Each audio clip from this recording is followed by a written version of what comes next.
Hello, Print for Pay Hotel members. The version of Better Call Art and segment of the our top 50 copiers. And it's not according to me. It's actually according to people that I know. And today I've got John Anderson on board. And John, why don't you tell everybody a little bit about you and where you're from?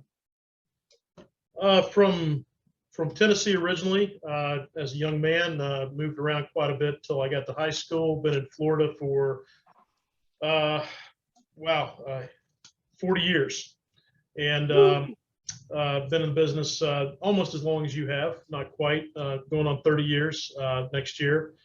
A lot of experience with Ricoh for most of that period, and so a lot of other things these days. Awesome. So that's, and you and I have known each other a long time. And just so everybody knows, John is my wide format guru. So when I have a question about wide format that I don't know, I go to John. And I'm sure John would say the same thing when he doesn't have a question about wide format, he comes to me. So we got a neat little relationship going, right, buddy? That's a fact. I know wide format and you know everything else. So it works out. I think I get the best part of that deal. Awesome. Hey, so tell me, what's behind me? Well, that's a Ricoh digital duplicator, although it's called a pre-port because they had to use that name. I think Risograph already had that digital duplicator name. And to me, that's a top product or a game changer when they came out because of what they could do. Right. So what was unique? Well, the speed. You could get up to 120, 130 pages per minute on standard mode. You had no heat in the process, so you could blaze through reams of paper, creating forms and newsletters, bulletins, things of that nature. And you could also swap out the drums for spot color, which was kind of cool because at the time, the color copiers, the MFPs on the market had they were full color, but the cost per page was through the roof. It wasn't where it is today that, to the race to the bottom. So to me, those were the really, really important things about that device of what it could do. And the cost typically was 3 mils to 4 mils a page. And then the customer bought their inks, and it was a good moneymaker for a dealer, in my opinion. Oh yeah, absolutely. And you know what? I sold these also, and I loved selling these. And this is what got me into print shops and into production. So many will think, well, 120 pages a minute is fast. Well, yeah, it's fast for letter, but how about 120 pages a minute for ledger, right? Yes, yes, yes. I mean, ledger at 120. So if you think about letter size, because we know there's 2 on the front and 2 on the back. Right. You've got 4 letter size going at 120 pages a minute. So effectively, you're getting almost 500 pages, right? It's a great example because you could, print shops could run forms off. They could run them 4 up, and you could put them on a cutter, and nothing could touch the speed. Yep. And for forms, you didn't have to have 600 DPI, 1200 DPI. You could do it at 300 all day long. Yep. If you needed to put a spot color on there, run them back through, big deal. No heat in the process. The things lasted forever. Yep. All you had to do was replace the feed rollers most of the time, and the drums lasted for the life of the equipment. Right. So they were a one-time acquisition up front. So to me, it was a really neat product. And then when they added a document feeder to it, you could pre-program various jobs. You could even put a tape marker on it to put a marker in between the jobs, and then that stacker on the end would hold 1,000 1,500 pages. Right over there on the end. So how about this other little trick, right? So I always used to have people ask me, well, how long do the masters last? And I started getting away from calling them masters, and I call them plates, polyester plates, just like a printing press. And because print shops could relate with that rather than they could relate with a master. But after X amount of time, X amount of pages, sometimes these masters or plates would stretch and they'd get a hole in them, right?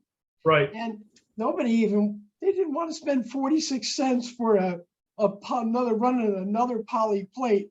So what did we do to fix the plate when it got a hole in it? Help me out on that one now. Do you remember? No. What did we Put a do? piece of Scotch tape on it, Okay. Okay. right? Right. And that Right. would stop the ink from hitting the piece of paper. And then you get another 10,000 pages out of that master.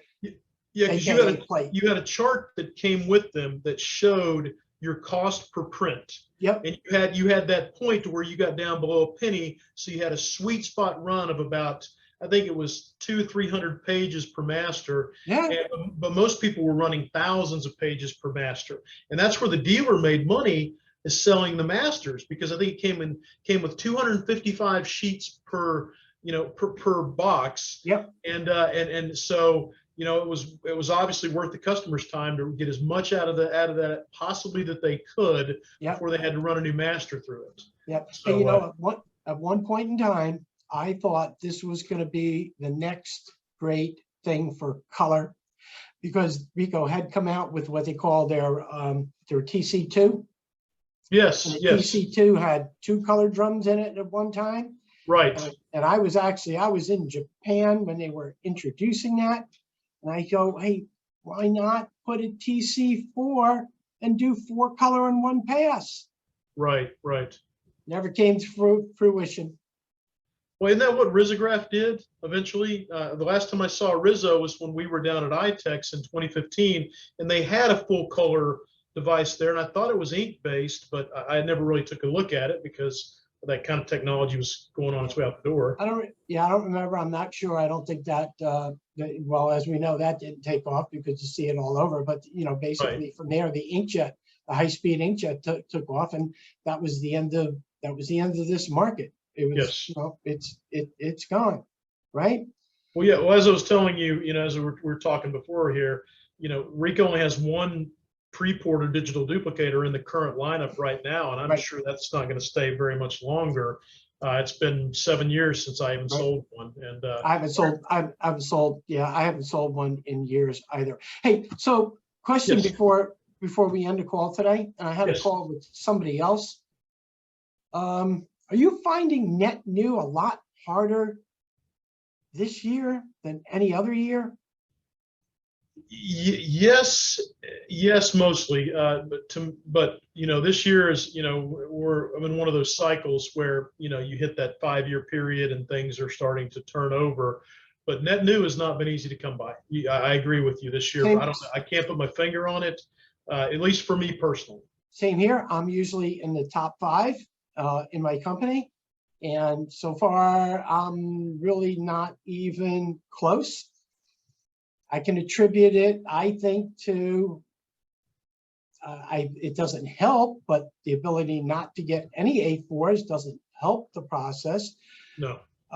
Speaking to somebody, if they got to wait 3 to 5 months, I have a lot of existing. Now I'm talking about net new now.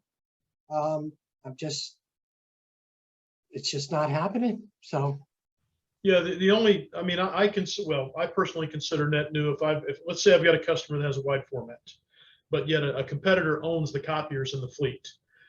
If I'm able to kick them out and take the account over completely, I personally consider that a net new. But right, a business we've never touched, we've never done business with. Yes.